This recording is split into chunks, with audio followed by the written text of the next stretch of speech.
Hoy estaremos hablando sobre un tema que es bastante importante para la región, en especial para Sudamérica, y es cómo la pandemia de COVID pues ha arropado a esta parte del continente. Justamente para eso tenemos a los expertos que nos van a acompañar durante esta conversación.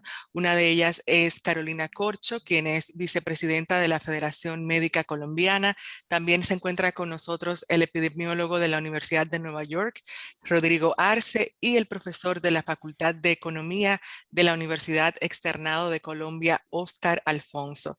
Recordarles también que este evento se realiza en alianza con el Foro de la Crisis Mundial de Salud de ICFJ, IJNet, Innovation for Change y Conectas. Y pues empezamos de inmediato con esta charla y vamos a ver qué tienen que decirnos nuestros expertos. Empezamos con el señor Rodrigo. Rodrigo, le voy a preguntar brevemente, ¿usted cree que las afectaciones que trajo la pandemia dejarán lecciones aprendidas en los sistemas de salud de la región o por el contrario, el virus nos dejará en una situación peor? Yo creo que sin duda es una tarea pendiente de los últimos 20, 30 años, la mejora de los sistemas sanitarios en Latinoamérica.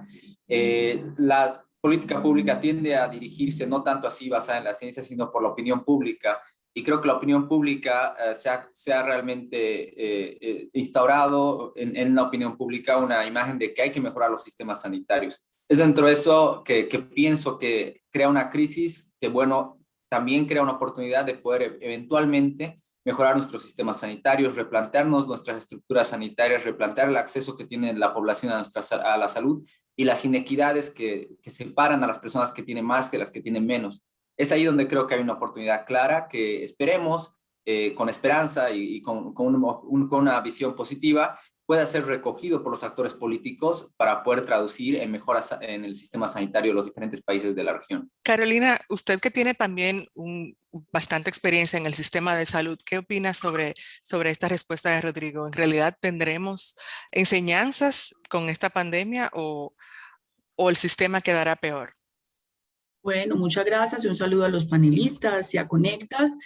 Básicamente nosotros lograremos las enseñanzas que queramos tener, porque evidentemente la pandemia supuso que se evidencia una crisis, y es una crisis del modelo neoliberal en todos sus niveles, en el nivel de cómo producimos las vacunas y cuál es esa gobernanza planetaria, de la privatización de los sistemas de salud, una serie de asuntos. Pero las crisis producen transiciones, pero no necesariamente las transiciones son buenas. O la humanidad entiende y hace unas transiciones democráticas hacia nuevos sistemas de salud, o también puede haber retrocesos, puede haber de alguna manera, la pandemia también posibilita posturas autoritarias a nombre de la ciencia para hacer imposiciones a nombre de los regímenes políticos.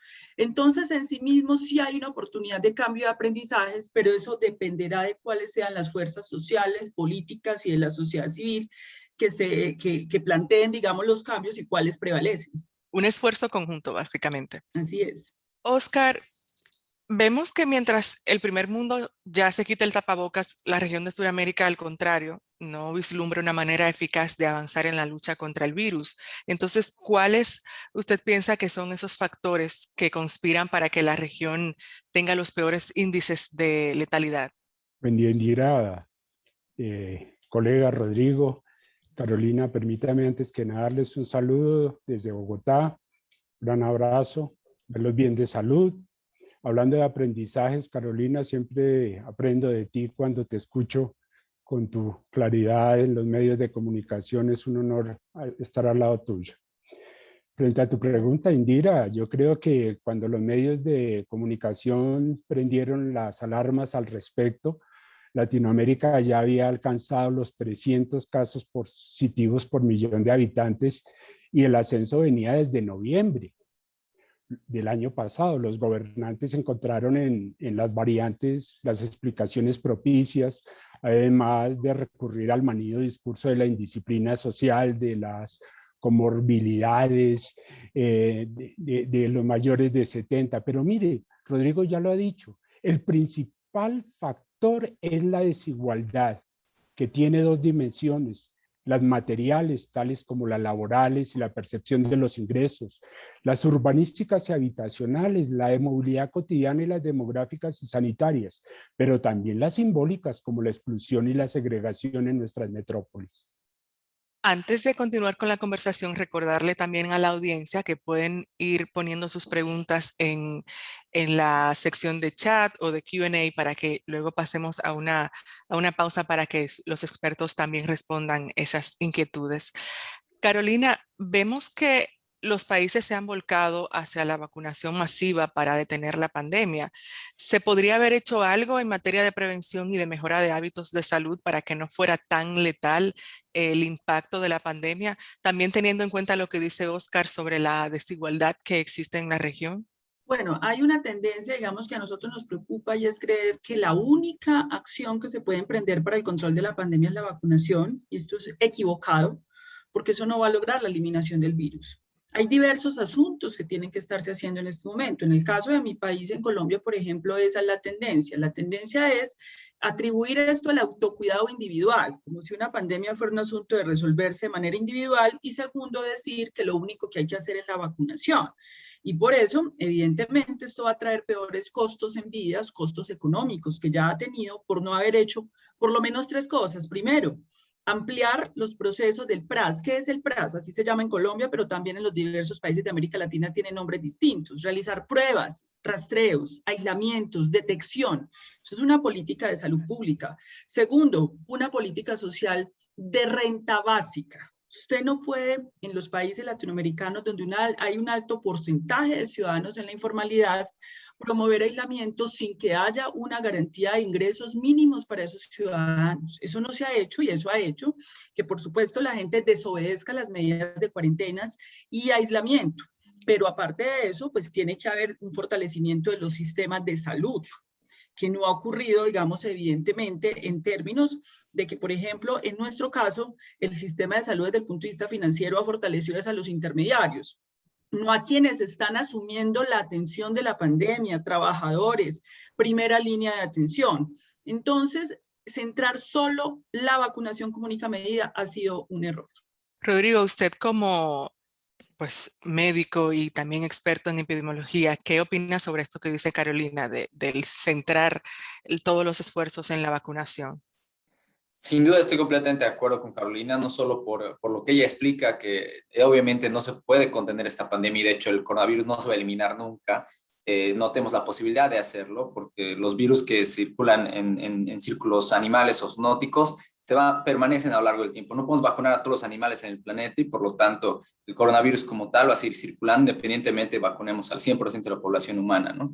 Pero no solo es eso, sino que estamos viendo que la evidencia científica está demostrando que las variantes, por ejemplo, en este momento la predisposición de la variante Delta, está llevando a cambios en la política sanitaria también en países desarrollados. Es el caso de la última política del CDC con respecto al uso de tapabocas en personas vacunadas, y es que está cambiando la realidad de cómo observábamos la transmisión de este virus, y está cambiando las recomendaciones en general. Sin duda, no solamente la vacunación, sino una estructura robusta de salud pública que incluya tanto el sistema diagnóstico como también la comunicación activa con la población y las medidas económicas asociadas a una capacidad de poder acceder a alimentos, acceder a recursos humanos básicos, van a ser vitales en los próximos meses, especialmente una región que todavía no ha visto lo peor de esta crisis, y que todavía tiene unas tasas de vacunación muy por debajo de lo que sería necesario para realmente contener de alguna manera la subida o los picos de casos y la saturación de los sistemas sanitarios.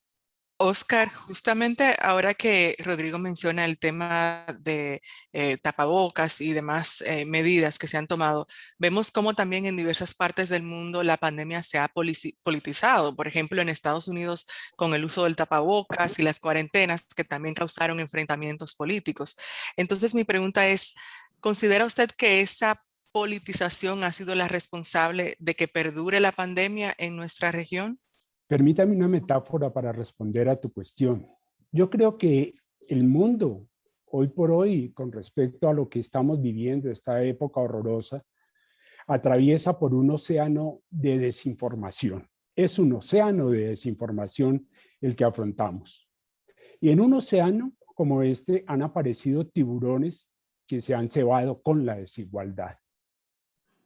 El bloque negacionista comandado por Bolsonaro en Brasil ha sido el más depredador de todos. Ha sido el más depredador, pero no el único. Millones de latinoamericanos no distinguen lo que es una opinión y lo que es un argumento científico, y ellos han sido sus presas.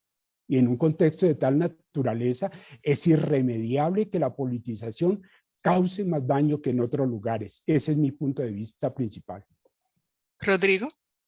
Sí, sin duda, yo creo, y desde el principio de la pandemia hemos visto que uno de los predictores principales de que las cosas vayan mal en una región, en una ciudad, en un país, es la inestabilidad política. Y es el predictor principal de que los actores de la sociedad, tanto los actores civiles, políticos, públicos, no puedan coordinar acciones en contra de, obviamente, algo que es de todos, ¿no? La respuesta a una pandemia. Y esos son los problemas principales, la politización, la toma de volver esto un tema de discusión dentro del debate político ha creado muchas rencillas, muchos errores y mucha falta de coordinación que hasta ahora se siente en la región, como muy bien menciona Oscar. Rodrigo, sigo con usted a propósito de esto que menciona. Se dice que por una serie de factores en América Latina en realidad nunca se controló la pandemia. ¿Se ha controlado algo o no? Bueno, hay algunas cosas que son alentadoras, ¿no? Por ejemplo, cuando revisas las tasas de movilidad que publica Google, que es la que maneja la información de todo nuestro movimiento en nuestros celulares, de nuestros países en Latinoamérica, sí se ve disminución de la circulación, se ha visto disminución de la circulación, especialmente en los picos de los diferentes países donde hay un gran incremento de casos. Creo que hay alguna respuesta de la sociedad civil. Ha habido un incremento o inversión en el sistema sanitario, pero estamos muy lejos de llegar a lo que aspiraríamos, que es controlar esta pandemia, ¿no? Y estamos muy lejos también por lo que dice Oscar, por la desinformación, por la falta de acceso a una información veraz, que no sea una opinión, sino que sea realmente basada en hechos científicos. Y que apoye el hecho de, por ejemplo, recibir una vacuna, ¿no? Hay mucha parte de nuestra población que todavía no, en Latinoamérica, que todavía no está dispuesta a recibir una vacuna, y entender por qué es parte de lo que nosotros como gestores y los estados como actores políticos tienen que hacer para poder realmente, eventualmente, poder realmente traerle a la población lo que necesita, ¿no? Hacerle entender qué es lo que necesita, que es una vacunación, pero también trabajar conjuntamente en la disminución de los factores de riesgo, ¿no? A través del distanciamiento, los barbijos y muchas otras cosas más. Carolina, ¿considera usted que justamente se ha controlado en algún momento la pandemia, siguiendo con la respuesta de Rodrigo? Mira, pero yo te quisiera hacer una respuesta a la anterior pregunta que me parece muy importante. Es que en todo caso la resolución de una pandemia es un problema del sistema político y del sistema democrático. Y el sistema democrático tiene que tener unos pesos y contrapesos y eso no está mal. Esto no es un problema que se resuelva solo con expertos. Es muy importante la comunidad científica, pero el ciudadano también tiene que incorporar el tipo de cambios y eso pasa por un debate público. La pregunta a los medios es qué tipo de debate público estamos promoviendo, qué nivel de argumentación para que no aparezcan, digamos, teorías conspiracionistas o teorías, digamos, irracionales que nos lleve a la debacle, por ejemplo, de lo antivacuna. Pero eso no quiere decir que no sea importante que haya contrapesos a los gobiernos, por supuesto. Y contrapesos también, el ciudadano tiene derecho a dudar, tiene derecho a debatir la ciencia, interpelar a la ciencia, preguntarle. Por eso la labor desde los medios de comunicación es generar esos debates con los mayores argumentos posibles. Eso es lo más importante, justamente, que existan ese tipo de debates y aquí estamos también empezando. Vamos a hacer una pausa para las preguntas de la audiencia. Veo que hay algunos comentarios en el chat. Por ejemplo, Ruth López menciona el tema de población de rebaño, que es algo que muchos gobiernos también vienen promoviendo. No sé qué opinión les merece esta pregunta de Ruth. Imagino que se refiere a si se alcanzaría en algún momento o a cómo han manejado este tema los gobiernos de la región. Puedo tal vez un poquito tratar de aclarar el tema. La verdad es que la respuesta es poco concisa y porque hay muchas cosas que todavía están en juego. el juego de las variantes está cambiando lo que nosotros esperábamos que pueda ser un porcentaje apropiado para tener inmunidad de rebaño. Se esperaba que sea alrededor o superior al 70% de una población específica. Sin embargo, estamos viendo que con estas nuevas variantes, en especial específicamente la variante Delta, las personas vacunadas están todavía pudiendo transmitir el virus, a veces tener cargas virales muy altas y mantener este círculo de transmisión, ¿no? A pesar de que sí tienen complicaciones menos severas, menos hospitalización y menos letalidad, están obviamente todavía manteniendo la transmisión del virus y podrían afectar qué porcentaje necesitaríamos para llegar a esta inmunidad de rebaño, ¿no? Pero hay muchas otras variables también en juego cuando se habla de inmunidad de rebaño, no es solamente la vacunación, es también cosas como, por ejemplo, cuánta gente ya se ha enfermado en los últimos 3 meses, ¿no? Que cambian la película en realmente es una inmunidad natural, por así decirlo, que cambian los porcentajes que se deben alcanzar. Sin embargo, sí, eventualmente llegaríamos a una inmunidad de rebaño en algún nivel, pero no va a ser completamente protectora, como estamos viendo a partir de estos cambios que estamos viendo en el virus, que cada vez nos tiene volviendo a aprender. Hay una pregunta, bueno, un comentario y pregunta de parte de Mónica Jara. Voy a dirigirla tanto a Oscar como a Carolina porque habla sobre Colombia. Ella dice que en Colombia tiene unas cifras dramáticas en cuanto a al tema de COVID y que el manejo de la pandemia en el país ha sido muy desafortunado porque considera que es más política que poner en primer orden los lineamientos médicos. Dice que tampoco los medios contribuyen a que cambie esa situación. ¿Qué opina usted, Oscar, sobre este comentario de Mónica? Estoy 150% de acuerdo con ella, por muchas razones. Mire, por ejemplo, el rol de los medios me ha llamado siempre la atención porque, como bien lo decía Carolina, el discurso reiterado es el del experto, el experto, el experto, dice el experto, sí sé más. Yo, con el respeto que me merecen los virólogos e infectólogos, de verdad me merecen absoluto respeto, yo nunca he escuchado hablar a ninguno de las comorbilidades sociales, solo de las individuales. Pero es que hay comorbilidades sociales como las que hemos discutido, ¿no, Rodrigo? Por favor. Y entonces nosotros los científicos sociales siempre estuvimos dispuestos a colaborar con ello. Nos hemos esforzado para saber un poquito cada vez más, de cada vez menos y menos, y podríamos haber aportado eso. Creo que en América Latina solo Uruguay se distinguió por convocar a los científicos sociales en un comienzo. Pero mire, yo le voy a poner un ejemplo que me parece crucial hoy en día con este reporte diario de la llegada de los de 30 años a las UCIs, ¿no? Cada vez llegan más de 30 años a las UCIs. ¿Por qué razón? Y yo se lo he dicho en varias oportunidades. No se ha hecho una pedagogía con las pirámides de contagio. Siempre desde el comienzo, la letalidad y se enfocó a lo que aquí se llamó la rebelión de las canas. Sí, allá es donde más se ceba el virus. De acuerdo, las mayores tasas de mortalidad están allí, pero las mayores tasas de contagio, mire, desde el 3er mes que empecé el conteo y a seguir Ministerio de Educación, en fin, de Salud, perdón, la moda es 30 años. Yo no creo que lo de hoy sea una casualidad, ¿sabe? No es ninguna casualidad. Y entonces ha fallado la pedagogía. ¿Por qué? Porque no hemos consultado a personas que deberían haber aportado más para la prevención. Carolina, ¿qué considera usted sobre esto que dice Oscar y también sobre la posición de Mónica sobre el tema Colombia? Completamente de acuerdo con el profesor Oscar y con Mónica. Hay varias consideraciones. Colombia es una sociedad, digamos, muy resiliente frente a la muerte. A mí me impresiona mucho ver a un ministro de Salud en Colombia, pues mostrando como un gran logro que hayamos pasado de 650 muertes a 400 muertes diarias. Cuando Colombia tiene una de las mortalidades más altas por millón de habitantes del mundo en materia del COVID. Entonces nos parece que nosotros no podemos entrar a normalizar esa situación, porque de alguna manera el mensaje que se le está mandando al país es que aquí tenemos que convivir con el virus, y así como convivimos 50 años con un conflicto armado, tenemos que convivir con unas mortalidades e inclusive, y este es un debate, digamos, con los expertos, y nosotros hemos solicitado en los medios de comunicación que los expertos que vayan a hablar también declaren los conflictos de intereses. Si trabajo con la industria farmacéutica, si soy asesor del gobierno, eso debe decirse, porque es que la ciencia no es una. Hay diversas posturas científicas y la ciencia no es solo la epidemiología y la medicina.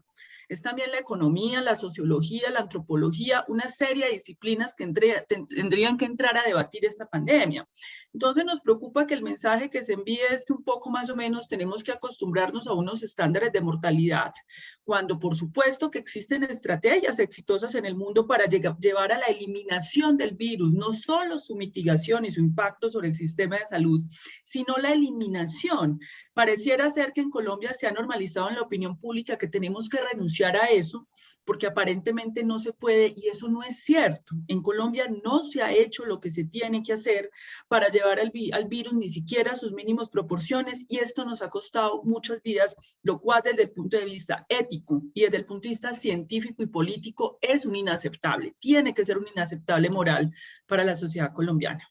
Daniel Moreno pregunta ¿qué opinan ustedes de la combinación de la crisis y protesta social en varios países como Colombia y Chile con el impacto de la pandemia? Daniel, yo recuerdo una frase conmovedora de Moyan, precisamente el premio Nobel de Literatura de la China, que espero que sobreviva. Y cuando dice que el hambre y el frío crean ideas del latrocinio. Y entonces él narra el hambre y él discute el hambre en China. Pues yo digo, siguiendo a Moyan otro tanto, ¿usted qué espera con hambre y con frío, con desigualdad? Que de verdad la protesta social se dé por las redes sociales, discúlpeme, eso no es así. Ahora, que se utilice ese argumento en Colombia para decir que se hubieran evitado 10.000 muertes es una desfachatez. Es una desfachatez. Yo puedo presentar mi base estadística como lo he presentado en muchos eventos. Y la espiral venía desde marzo. La protesta social arrancó en mayo y ha seguido su tendencia. Luego tenemos que también confrontarnos con las verdades estadísticas, y bien lo decía Carolina, yo estoy hablando desde una universidad en donde me precio de que vigilamos el rigor científico, y esto es lo que queremos hacer saber. Esto existía 2 meses antes, 3 meses antes, si se quiere, esta espiral del nuevo contagio. Rodrigo, ¿qué le parece a usted desde el punto de vista médico y epidemiológico esto que plantea Daniel Moreno? Bueno, sin duda, no puedes esperar que en gobiernos o respuestas sanitarias que no han tenido realmente la capacidad de responder a las necesidades de una población o no han podido armar una estrategia comunicacional adecuada que permita responder a las necesidades y a las preguntas que tienen una población específica, no resulte en protesta social, no resulte en convulsión y no resulte en una demanda de respuesta a las necesidades que no están siendo cumplidas. Independientemente de si esto o no tiene algún efecto en transmisibilidad, si esto o no se convierte en un foco de riesgo, no puedes esperar que eso no suceda. Hay niveles de la estructura social que son parte de lo que tenemos que vigilar y entender para poder responder a una pandemia, y creo que eso sin duda es a lo que hace referencia Oscar, ¿no? Son parte de este caos que hemos visto en la región, pero no solo en la región, en muchos lugares del mundo, que van asociados a falta de una estrategia clara, sostenida a lo largo del tiempo, basada en hechos, y que anticipa a la población lo que va a venir, ¿no? Hay mucha política que se hace de la noche a la mañana. Hay muchos cambios en la política sanitaria, o en cómo se va a distribuir las vacunas, o en cómo se va a distribuir pruebas, o en qué lugares se va a hacer tal o XZ restricción, que pasan en cuestión de días y que no prevén a la población, no le dan tiempo de ajustarse a estos cambios, y por lo tanto crean mucho mayor desconfort y inconformidad. Rodrigo, continuando con usted y también aprovechando un comentario que dice Sergio Belmonte sobre el tema de la variante Delta y demás, teniendo en cuenta justamente el ritmo en que se está vacunando en la región y la circulación de esas nuevas variantes, ¿cuánto tiempo más podría tardar, no, digamos, no superar esta pandemia, pero sí mejorar esos índices y esas cifras? Lo que podemos tratar de estimar y lo que tenemos estimado es qué tanto tiempo tardaríamos en llegar en la región a llegar a por lo menos un 70 a 75% de nuestra población vacunada, y eso tendría que pasar en algún momento del año que viene, extendiéndose en algunos países hasta el 2023. En la mayoría de los países estamos alrededor de un año de esa fecha. Sin embargo, entra como un comodín y una variable desconocida este tema de las variantes. Está cambiando la naturaleza de la transmisibilidad de la infección en personas incluso vacunadas, y que puede llegar a reducir nuestra capacidad de realmente terminar, por así decir, con la pandemia.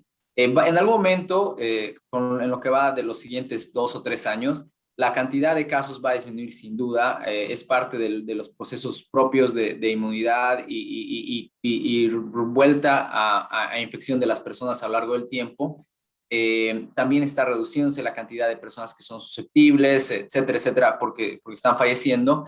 Entonces va a haber una reducción sustancial de la mortalidad en los próximos 3 o 4 años, que va a permitir como que ver más allá de la pandemia, pero nunca desde el punto de vista clínico, en base a datos estadísticos, al igual que la influenza, el coronavirus va a seguir presente en el mundo, por lo que me queda a mí de vida probablemente, y por lo que veamos en la historia, ¿no? O sea, es parte de estos ciclos infecciosos que continúan a lo largo del tiempo. No hemos podido nunca eliminar la influenza, es parte de lo que vemos todos los años, pero controlamos sus efectos, vacunamos a la mayor parte de la población susceptible, y eso es lo que podemos hacer en este tipo de casos.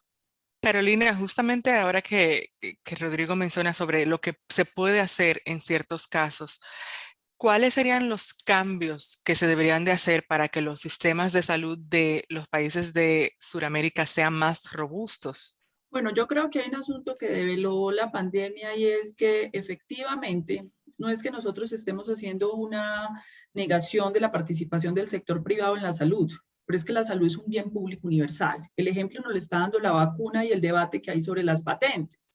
Fue un error de la humanidad haber aprobado el hecho de que pudiera haber propiedad intelectual para extracción de renta del conocimiento del cual depende la vida de los seres humanos. Eso fue un error que en este momento ya está reconociendo el gobierno de los Estados Unidos con el gobierno de Biden, por lo cual ellos pretenden, digamos, en el próximo debate que haya en la Organización Mundial del Comercio, revertir esta postura frente a las transnacionales farmacéuticas. También fue un error haber creído que mediante monopolios particulares se podría gestionar de manera adecuada derechos fundamentales como la vida y la salud. Por tanto, los cambios tienen que ir en ese sentido. Si aprendimos, nosotros no podemos seguir en las dinámicas de privatización de los sistemas de salud en el mundo. Si bien pueden haber actores particulares y privados que participen, el sistema de salud tiene que ser un hecho público, una rectoría pública. En este momento, parte de los problemas que tenemos en América Latina y digamos los resultados que tenemos con el coronavirus desde el punto de vista de salud pública, es que el autocuidado es un hecho individual, y es porque cuando usted tiene que apelar a eso es porque usted reconoció que usted no tiene la capacidad de agenciar una salud preventiva. Y para eso usted tiene que tener una rectoría del sistema en todos los territorios de la región, en todos los territorios de su país. Eso es lo que quedó demostrado. Luego, las reformas a la salud se posicionan como una de las agendas centrales de los ciudadanos que había sido abandonada para cualquier transición democrática que se quiera hacer en América Latina. Oscar, vemos también que todo este tema de la pandemia ha afectado bastante a las economías de la región. Desde ese punto de vista, ¿cuál ha sido el efecto que ustedes han observado en este año y medio de pandemia en cuanto al tema económico? ¿Cuál ha sido este impacto? Sí, si me permite abonar algo a la anterior pregunta, que tiene Claro. que ver con lo dicho aquí también en tu cuestión. El viraje hacia la prevención que requiere nuestro sistema de salud es un desafío muy grande, como bien lo dice Carolina, y no vemos signos de mejora ahí. Yo quiero plantear lo siguiente, Indy. Mire, yo he estimado en 7,6 millones de personas en Colombia el número que no tienen acceso a agua confiable, a una fuente de agua mejorada. Y el discurso es, mire, la higiene personal depende de usted. Tiene que lavarse las manos 3 veces al día. Oye, ¿no tienen 7 millones, más de 7 millones y medio de personas agua confiable? Eso es exótico. Eso lo produce este trópico loco y rumbero García Marquino, que es Colombia. ¿Ah? Entonces yo creo que la prevención, mira, en este momento deberíamos recuperar la economía a través de un programa de infraestructura duro, por ejemplo, en saneamiento básico, en agua potable. La globalización ha acentuado el carácter primario exportador en América Latina sin duda alguna. Sin duda alguna. La División Mundial del Trabajo nos impuso una participación considerable de actividades manuales imposibles de realizar de manera remota y además ajenas a los beneficios de la formalidad. En tal contexto, ¿cómo esperaban que funcionaran las cuarentenas, por ejemplo? Los pobres de América Latina resolvieron temer más al hambre que a la pandemia. Y eso lo ha demostrado, como bien lo dijo Carolina y lo insinuó Rodrigo, eso es lo que hemos tenido de cara a la dimensión económica más crucial de la pandemia. De resto, políticas de crecimiento, gasto expansivo, eso está por verse.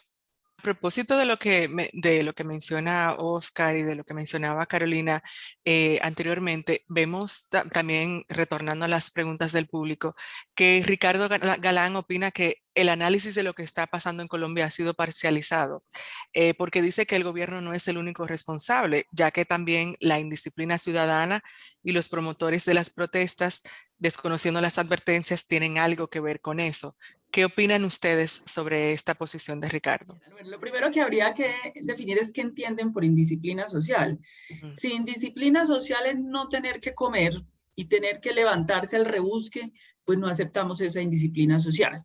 Si la indisciplina social, digamos, tiene que ver con que usted hizo una fiesta clandestina, pues de pronto eso sí es indisciplina social. Es que a nosotros lo que nos preocupa es que la indisciplina social se volvió una categoría para poder exonerar a los gobiernos de la responsabilidad que tenían frente al manejo de la pandemia.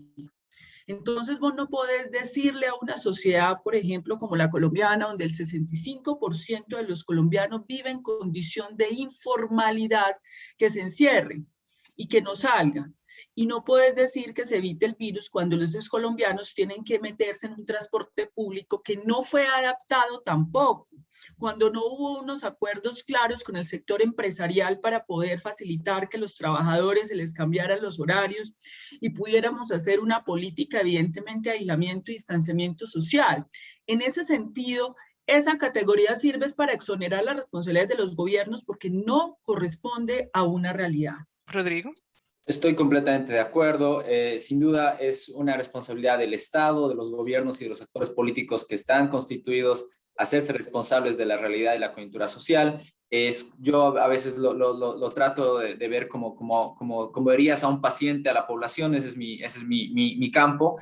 Y si tu paciente no cumple las medidas que le has recomendado, es en parte porque tú no has sabido explicarlas bien. Es en parte porque tú no has sabido plantearlas de una manera que él las entienda, las interiorice y las haga parte de su tratamiento a futuro, ¿no? Y yo creo que eso es lo que pasa con el tratamiento también de estas enfermedades, de la pandemia, de esta crisis a nivel poblacional. Y es que cuando falla la estrategia comunicacional, cuando falla la estrategia de contención y falla entender la realidad y la estructura social, lo que decía bien Carolina, el hecho de que a veces, o lo que decía Oscar con respecto a la informalidad, con respecto al distanciamiento social y la posibilidad de cumplirlo, etcétera, etcétera, son cosas que creer que fórmulas que funcionan en el mundo desarrollado no se pueden inmediatamente traspasar a nuestros países, y de la misma manera que tratamientos que se realizan tal vez en la Clínica Mayo, no se pueden realizar en un centro de salud, en un barrio pobre de Colombia o de Bolivia, ¿me entienden? Entonces, esas cosas tienen que entenderse de parte de los actores, de parte del gestor público, en este caso los actores políticos y, bueno, los actores de la sociedad civil también,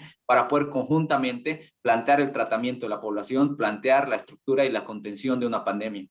Oscar. Mira, solo para aportar un elemento de análisis a Ricardo Galán, que me parece muy oportuna su pregunta, es con respecto a una medición que hice en Bogotá y que le plantea Salud Pública. El área disponible dentro de la vivienda, en promedio, en el vecindario donde viven las personas más adineradas de Bogotá, el espacio per cápita dentro de la vivienda disponible es de 106 metros cuadrados. Y en el otro extremo, el espacio disponible por persona es de 8 metros cuadrados.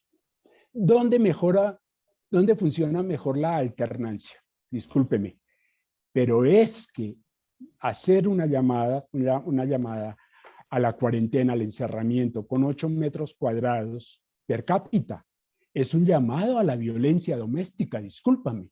Entonces usted no puede pensar en una alternancia dentro de la vivienda que desate más de un conflicto de los ya existentes. La gente sale al espacio público, por supuesto. Vemos también otra pregunta, esta de parte de América Muñoz. Ella dice, no sé si han podido observar el caso de México, preguntan que si consideran ustedes que el gobierno le está apostando a la eliminación del virus y esto también con el semáforo epidemiológico que tienen allá en ese país. Sin duda, México es un caso bastante complicado, es un país con una población bastante grande y con medidas sanitarias que han tenido muchas deficiencias, al igual que en el resto de la región. Pero una de las cosas que llamaba la atención mucho del 2020 en México era que había dos pandemias, ¿no? El coronavirus y las neumonías virales atípicas, ¿no? Entonces, la falta de diagnóstico, la falta de realmente buscar incrementar el diagnóstico, ha llevado a que haya una disminución o una desestimación del problema real en México, ¿no? Y es no solamente el caso mexicano, sino ha pasado en muchos países de la región en los que se ha preferido no escalar diagnósticos, se ha preferido tratar de no ver el problema y que pase y sin entender que este tipo de cosas al final se van llenando en las emergencias, se van llenando en las morgues y que no se pueden esconder ya los cadáveres, ¿no? Y yo creo que ese ha sido un error grave del año pasado, pero creo que los países están aprendiendo esas lecciones, están viendo que no pueden esconder los cadáveres y por lo tanto están respondiendo con cada vez más bases científicas en su política sanitaria. Esperemos que con el tiempo esto todavía mejore más. Rodrigo, continúo con usted. Pregunta Fabiola, ¿qué pasa con el tema de la combinación de vacunas que están implementando algunos gobiernos de Sudamérica a propósito de los problemas ahora con la vacuna rusa en Bolivia y en Argentina? Bueno, el problema de acceso a las vacunas no es solo problema de los países latinoamericanos, sino de incluso los países desarrollados. Las farmacéuticas no están cumpliendo sus contratos porque tienen algunas restricciones en los países productores para sus exportaciones. Es el caso de India, por ejemplo, los mayores productores que está impidiendo las exportaciones. Es el caso de Estados Unidos que ha hecho lo mismo y otros. Que bueno, están llevando a países como también Alemania, España, a hacer combinaciones de vacunas, ¿no? Es en base a esa experiencia que podemos tratar de traducirla en nuestros países y poder ver eso como una posibilidad. Que si es posible, que hay que tomar algunas consideraciones clínicas en cómo debería ser aplicado, eso también es cierto. Esperemos que las vacunas lleguen, pero si no llegaran, hacer algunas combinaciones de vacunas no solamente pueden ser adecuadas, sino también incluso más positivas. Se ha visto que en algunos casos específicos, algunas combinaciones, por ejemplo, solamente por nombrar una AstraZeneca con Pfizer, pueden incluso potenciar el efecto que tendrían las dos vacunas independientemente, ¿no? Y hacerlas incluso con una respuesta inmune mucho más robusta, ¿no? Entonces son cosas que sí estamos viendo en lo que viene en los próximos meses. Sin duda los países de la región tendrán que tomar esa decisión individual, cada uno de ellos como gestores públicos de su propia población, pero yo creo que sí es positivo, debería buscarse especialmente ante la deficiencia de las farmacéuticas de cumplir sus contratos. Oscar, una pregunta de parte de Rubicelén Ortiz. Ella dice, ¿deberían de ser juzgados los gobiernos por actuar en favor de empresas farmacéuticas y no de los derechos colectivos? Hay diferentes tipos de juicios, pero el político debe ser el primero. Como bien lo dice Carolina en una de sus intervenciones, la población debe participar con su voz, alzar su voz en política. Yo recuerdo un foro en el que estuve hace unos días y llegó una persona y dijo, venga, yo voy a hablar por ellos. Yo le dije, pero ¿cómo así usted se toma la voz de quién si ellos están aquí que hablen? Y yo creo que el juicio político debe ser realizado de manera expedita y de manera pública. Pero por supuesto, el juicio en la justicia, mire, hoy en día la CPI, la Comisión de Inquérito en Brasil, sobre los negocios que se hicieron allí con la vacuna están ya dando resultados positivos en materia de la percepción pública sobre los negocios en torno a las patentes que, entre otras cosas, han financiado los estados. No me vengan a decir que esos son fondos de cada laboratorio, de cada farmacéutica, es plata pública. La mayor parte de las vacunas son resultados de inversión pública. Y en ese sentido, lo público, los dineros públicos que deben ser vigilados por la justicia deben llevar también a esos juicios que menciona Ruth, por supuesto. Carolina, siguiendo con nuestra conversación, vimos que en un artículo usted se refiere al desastroso manejo gubernamental de la pandemia en Colombia y pues ha comentado algunos detalles al respecto. ¿Cuál considera usted que es la necesidad de que se replantee toda la política de salud y social para poder hacer frente a esta pandemia? Bueno, el elemento por el cual hice ese artículo es, primero, pues si usted ve las tasas de mortalidad en Colombia, pues eso es insostenible, así como en general en América Latina. Entonces, digamos que usted puede evaluar un resultado de salud en términos de morbilidad y mortalidad, y muchas de esas muertes eran evitables, que eso es un concepto de la salud pública de mortalidad evitable. Lo segundo es que la política social que se implementó para que la gente pudiera aislarse y para poderse mantener en sus casas es miserabilista, como ocurrió también en muchos países de América Latina. Usted no le puede pedir a un colombiano y una familia de bajos ingresos que viva con $40 a la semana encerrada. Eso es inaceptable y los recursos existían para hacer una inversión de gasto público superior para poder resolver ese problema. Lo tercero es el oscurantismo y la opacidad con que se ha manejado el tema de las negociaciones de las vacunas, lo cual ha tornado el proceso de vacunación muy improvisado. Si bien las transnacionales farmacéuticas han tenido un carácter extorsivo y de subordinación de los estados y los gobiernos, no solamente en América Latina, sino en el mundo, donde les hacen firmar cláusulas de secreto para obtener ventajas, en América Latina, en Brasil, por ejemplo, en Ecuador, donde se ha negociado con las mismas transnacionales colombianas, los gobiernos han publicado los contratos. En Colombia se desconoce por completo en este momento qué se firmó, qué se compró. Nos enteramos de esto aparte por el Twitter del señor presidente de la República, por los medios de comunicación, lo cual es inaceptable desde el punto de vista de transparencia y la planeación, lo que ha tornado un plan de vacunación bastante improvisado, que ha tenido mejorías, pero que no sabemos a ciencia cierta en qué vamos a parar. Porque si bien las transnacionales farmacéuticas se están incumpliendo en el mundo, mínimamente usted tiene que tener una proyección de lo que usted va a hacer para saber entonces cuál es su plan B y su plan C. Esto sumado a que el Estado colombiano respalda o por lo menos omite su voto en la Organización Mundial del Comercio, donde Brasil y la India estuvieron disputando la liberación de las patentes y los derechos de la propiedad intelectual de los monopolios farmacéuticos. No tenía por qué el gobierno colombiano, en representación del Estado y la nación colombiana, abstenerse de esta votación en contra de los intereses del pueblo colombiano que habita el sur global. Porque el tema de las patentes es un problema que afecta al sur global. América Latina y el Caribe solo tienen el 13% de su población vacunada hasta el 4 de julio. Estados Unidos y Europa, más del 45%. El problema que ellos tienen es el movimiento antivacunas. El de nosotros es el tema del acceso a las vacunas. Entonces, esos son algunos elementos por los que hicimos ese escrito. Vemos también, Rodrigo, que el tema de ante justamente esa falta de acceso a las vacunas que mencionaba Carolina, vemos también cómo entra el tema de la cooperación internacional a nuestros países. ¿Cómo considera usted que han funcionado esos elementos de cooperación en medio de la pandemia? Por ejemplo, vemos cómo la OMS y los gobiernos han coordinado en algunos lugares para tomar medidas y controlar ese contagio. ¿Cómo opina usted que se ha manejado esto? Sin duda ha habido muchas deficiencias en la estrategia comunicacional de algunas entidades ONGs a nivel global. Yo creo que ha habido caminos, siempre ha habido caminos de comunicación entre la Organización Mundial de la Salud, la Organización Panamericana de la Salud y los gobiernos y sus diferentes ministerios de salud. Sin embargo, es una comunicación muy técnica que no estaba diseñada para transmitirse a la población en su conjunto de manera amplia. La ciencia en sí no es que cambia, no es que te miente, sino que con el tiempo uno va conociendo mejor las cosas y aprendiendo mejor lo que funciona y lo que no funciona. Y creo que eso a veces choca con la población que está esperando certezas. Lamentablemente, estas estructuras, la Organización Mundial de la Salud, la Organización Panamericana de la Salud, no estaban diseñadas para eso.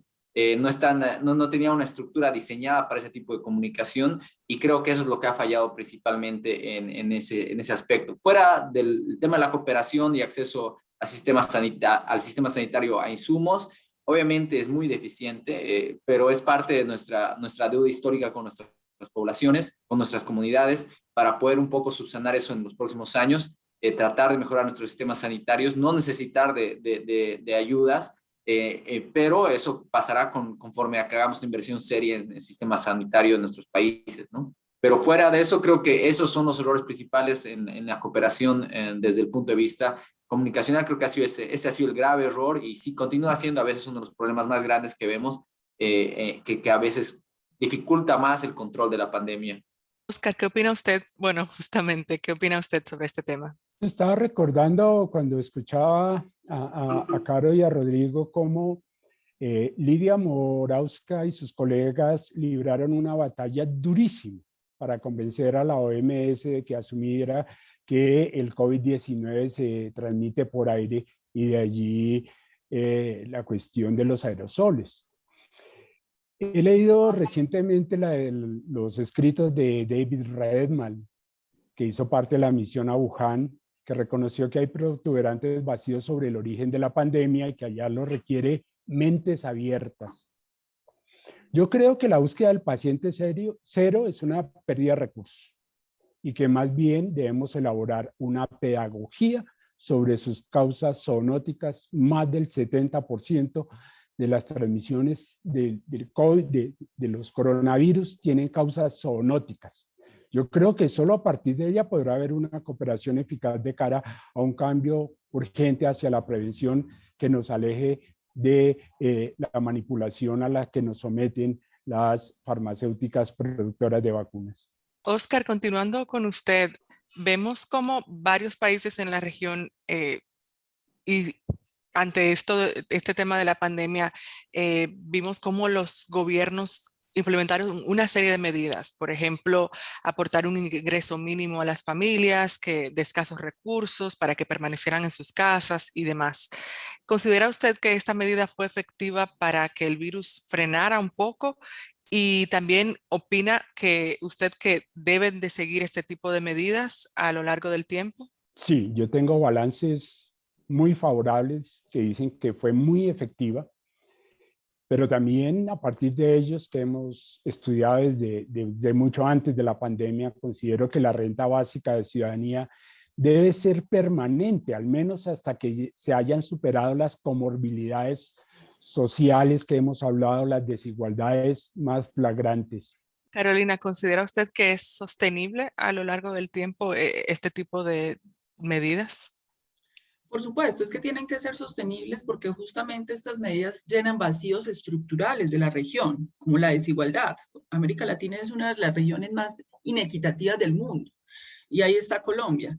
Pero aparte de eso, yo quiero señalar que a mí me llama mucho la atención, estaba revisando unas cifras de la CEPAL, que en esta pandemia Estados Unidos y Canadá tuvo un crecimiento económico del 7.4% por los mercados bursátiles y el sector financiero. O sea, hay un asunto que tiene que ser una vergüenza moral, es que en medio de semejante tragedia que nosotros tengamos, el sector financiero y los mercados bursátiles del mundo se enriquecieron. Hubo mayor acumulación de la riqueza a costa, por ejemplo, de la contracción económica que hubo en América Latina. Entonces, en ese sentido, todas estas medidas que nosotros estamos tomando son medidas que, por supuesto, tienen que ser permanentes. La propuesta, profesor, que nosotros hicimos en compañía de Luis Jorge Garay, Jorge Enrique Espitia y varios economistas, esto tiene que ser una renta de básica permanente, porque en Colombia no se puede aceptar más que haya gente viviendo con menos de $2 al día.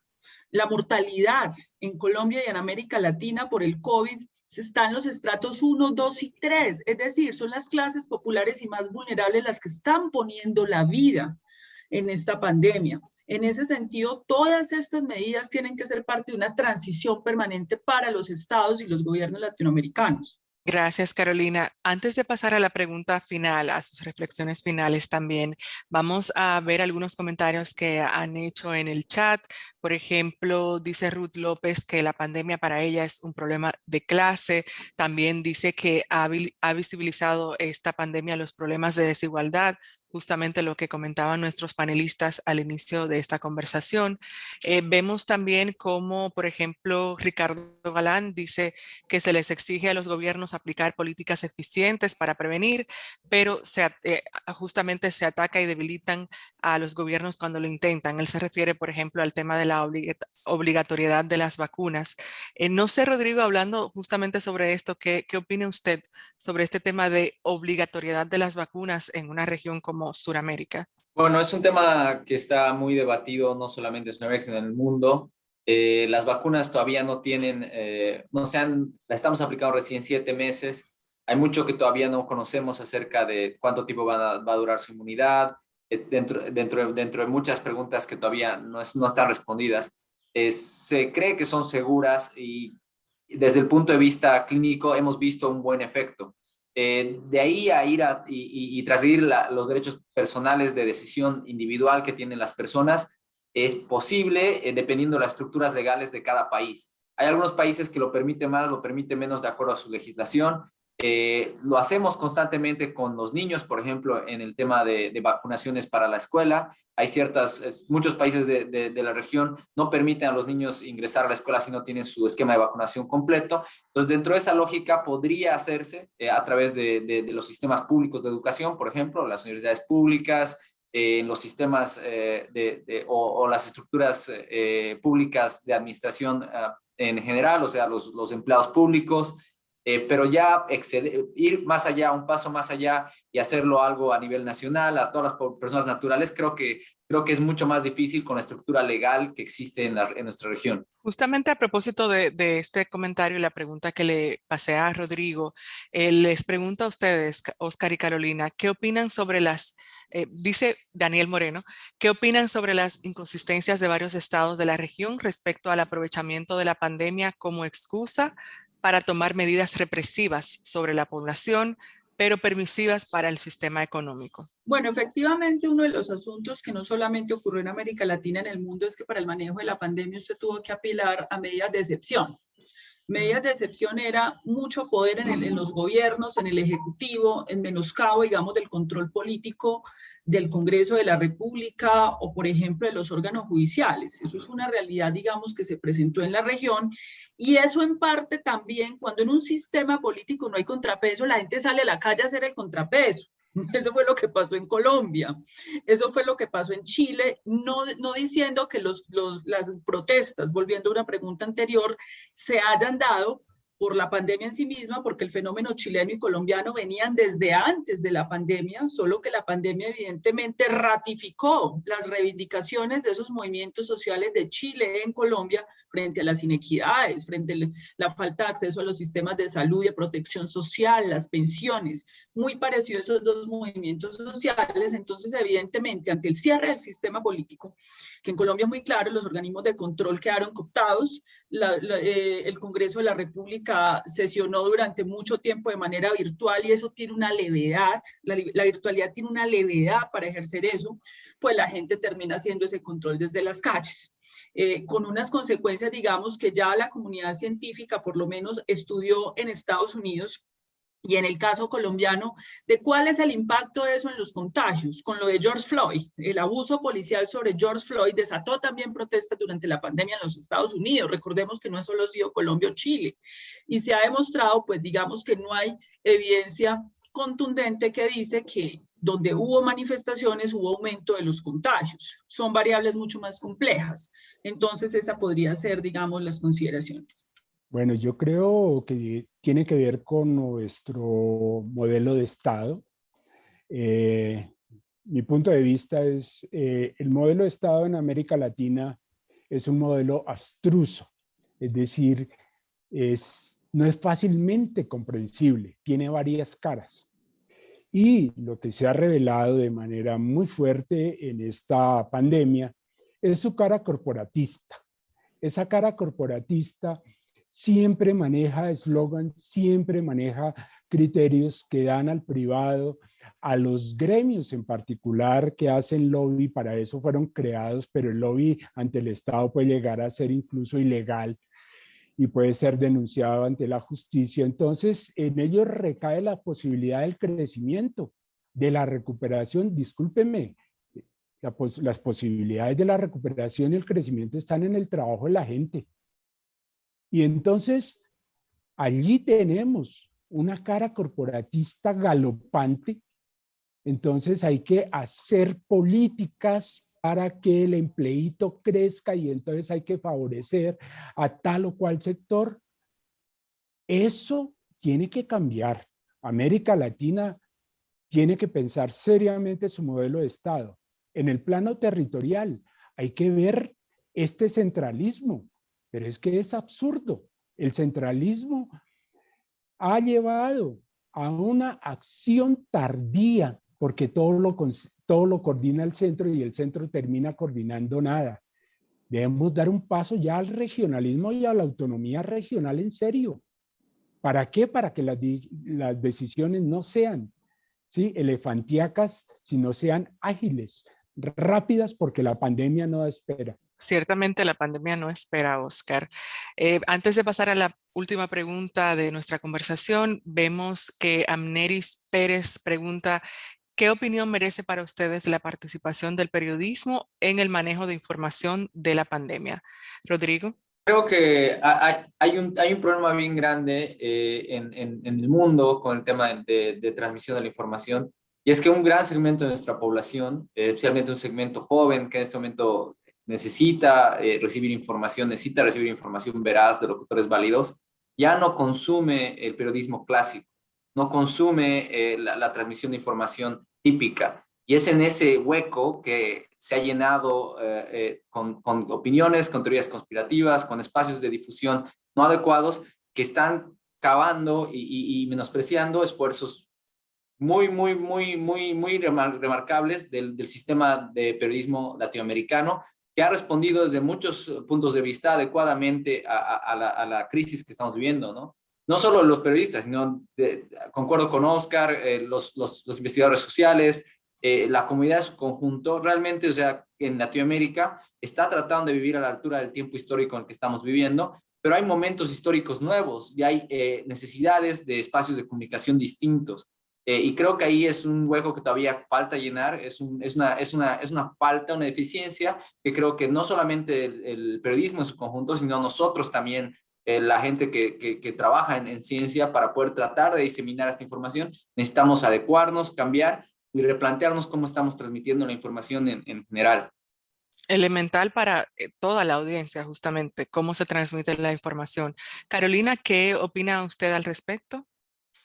Bueno, básicamente tenemos que tener claro que en todo caso del desempeño de la pandemia depende la gobernanza, la gobernabilidad y las reelecciones de los gobiernos. Ese es el caso de los Estados Unidos con Donald Trump, que finalmente las elecciones le cobra el negacionismo que hizo de la pandemia, que dicho sea de paso, no solamente fue de Bolsonaro o Donald Trump, también fue de Andrés López Obrador en México. A uno le impresionó mucho esa postura negacionista al principio de la pandemia, no tiene que ver con que sea derecha o izquierda. El negacionismo, digamos, es un asunto que se dio a todo nivel. Entonces, en ese sentido, la prensa tiene que entender, pues, que evidentemente un gobierno no va a querer mostrar que le está yendo mal, porque eso va a depender su gobernabilidad. El problema de la gran prensa en América Latina, que no es toda, porque en América Latina también hay expresiones de prensa independiente, alternativa y seria, es que se dedicó a upar las decisiones de los gobiernos, las decisiones políticas. La prensa lo que tiene que hacer es generar un escenario donde haya contrastes de los contrapesos de esos poderes, porque, insisto, un gobierno difícilmente va a ser objetivo, porque de eso depende su gobernabilidad, su posibilidad de mantenerse y su popularidad. Entonces creo que la gran prensa latinoamericana en parte tiene una responsabilidad en estos malos resultados por aupar de manera crítica discursos negacionistas por un lado, pero por otro lado discursos que ocultan las realidades de lo que está pasando para poder impulsar cambios de estrategias, como es el caso, digamos, de varios países de la región. Finalmente, Oscar. Sí, yo quiero insistir en la influencia notabilísima de los medios de comunicación en general al transmitir información que pueden ser verdades a medias. Repito, para mí una pedagogía crucial que deberían haber realizado los medios y que todavía tienen oportunidad de hacerlo, tiene que ver con el reporte diario de la pirámide de contagio. Solo a través de la pirámide de contagio vamos a empezar a afectar un poco más los puntos neurálgicos del contagio. Mire, hombres y mujeres de 30 años, ustedes son la moda estadística, es decir, la propensión que más contagia. Y no solamente por el hecho de que ustedes socialicen mucho, rumbeen mucho, vivan de la apertura mucho. No, porque ustedes son el centro de la fuerza de trabajo. Ustedes son los que se desplazan a diario. Entonces, hay que hacer un tipo diferente de periodismo, de medios de comunicación para transmitir ideas que complementen, que llenen vacíos y que sean más pertinentes en un plano societal, en un plano de la política pública de salud. Gracias, Oscar. Y pues la última pregunta que les tengo durante esta conversación es, cada uno desde sus respectivas áreas, ¿cuáles son esas medidas que consideran necesarias que los gobiernos tienen que tomar para iniciar para seguir con la recuperación económica o iniciarla en algunos lugares, pero tomando en cuenta esos aspectos centrales de sus respectivas áreas? Carolina. Bueno, básicamente yo creo que una de las enseñanzas que nos deja es se requiere la reactivación de la ciencia y la innovación en América Latina. Nos está costando no poder tener nuestro propio sistema de producción, inclusive de vacunas. Solamente nos quedó Brasil, Argentina, pero hubo países que en el modelo neoliberal desmontaron esos sistemas de ciencia y tecnología porque seguramente por la extensión de esta pandemia se va a requerir más tecnologías y el aprendizaje se necesita un gran bloque de integración latinoamericana que pueda negociar en esa gobernanza planetaria condiciones mejores para los pueblos de América Latina y para eso se requiere impulso en esas propias formas de investigación e innovación. Lo segundo, se reclaman reformas estructurales a los sistemas de salud porque la privatización de los sistemas impide que los estados ejerzan rectoría para poder llevar los sistemas de salud hacia los modelos preventivos, hacia los modelos, digamos, de detección temprana. Y el tercer elemento que apareció claramente delimitado, la salud no es solamente la atención de la enfermedad, son los determinantes sociales de la salud, es la inequidad, es la no discriminación, es el acceso al agua potable. Eso quedó muy claro en esta pandemia, que esos determinantes sí inciden en si usted se muere o no. Por eso la pandemia atacó y las mortalidades fueron superiores en la región, en las poblaciones más vulnerables. Eso es una realidad de perogrullo. Luego, cualquier política de salud de la región debe considerar esos determinantes sociales de la salud. ¿Cuántos acueductos? ¿Cuántos alcantarillados? ¿Cuál es la soberanía alimentaria que se trabajó en América Latina, digamos, en esta época? Entonces, me parece que esos son tres ejes que nos permiten unos aprendizajes no solo para Colombia, sino para la región. Gracias, Carolina. Oscar. Creo que es el momento oportuno para repensar el lugar que América Latina ocupa en la división mundial del trabajo. Si la renta de un país depende, de cualquier país latinoamericano, depende de los commodities, y si continuamos reprimarizándonos, pues no hay más alternativa que deforestar. Y con ello, estrechar la porción del planeta que le corresponde al reino animal. Los quirópteros, o sea, los murciélagos y las civetas tendrán menos espacio para reproducirse y transmitir los coronavirus entre ellos. Ahí está el origen de esta pandemia y de las que están por venir. En segundo lugar, creo que el centralismo debe dar un paso al lado. Mire, en el momento en que la gente estaba con trapos rojos diciendo no hay con qué comer, los campesinos y los paperos del altiplano cundiboyacense estaban perdiendo sus cosechas. ¿Sabe qué? Un sistema ágil, no paquidérmico, como el centralismo, lo que hace es coordinar para pagar la renta de ciudadanía con los excedentes de papa y con los excedentes de alimentos que se están perdiendo y que están dejando en la ruina a más campesinos. Y eso necesita otro tipo de Estado. Y concuerdo tercer punto con Carolina, la cuestión del cambio de modelo, asociado a lo primero que dije. Mire, yo estoy trabajando con Cauca, en donde he encontrado desarrollos alimentarios científicos a partir de la hoja de coca. ¿Cómo es posible que en ausencia de drogas terminales, los alcaloides sigan siendo fumigados, causando linfoma no Hodgkin a un campesinado empobrecido? Eso tiene que ser repensado en América Latina y particularmente en nuestro país. Rodrigo. Completamente de acuerdo con Oscar, con Carolina, con respecto a sus apreciaciones. Agregaría, fuera de rechazar el centralismo, también rechazar cada vez más el nacionalismo y pensar cada vez más como región. Creo que es importante. Necesitamos plantearnos el futuro de América Latina conjuntamente. Yo agregaría dos ejes centrales a este pensamiento, lo que tenemos que plantear. El primero es un eje educativo. Un eje educativo que se replantee el tipo de educación que estamos planteando y el tipo de profesiones que estamos planteando a un futuro regional, ¿no es cierto? No podemos hacer nada sin profesionales capaces en una determinada área. No podemos de repente establecer laboratorios o fábricas de vacunas si no tenemos ingenieros en biotecnología, si no tenemos personal de laboratorio especializado y preparado para ese hecho, ¿no? Entonces, es eso que es uno de los temas principales para aquí a los 30, 40 años que vienen. No podemos inventarnos un terapista. Tardas 15 o 16 años en llegar a tener uno de ellos disponible en tu región. Entonces, es un proceso bastante largo que va a requerir de una acción actual hoy para poder plantearnos el futuro en lo que viene. El segundo eje es un eje de emprendimiento, un emprendimiento en biotecnología y en desarrollo de las capacidades adaptativas de nuestras regiones de generar sus propios elementos o insumos sanitarios.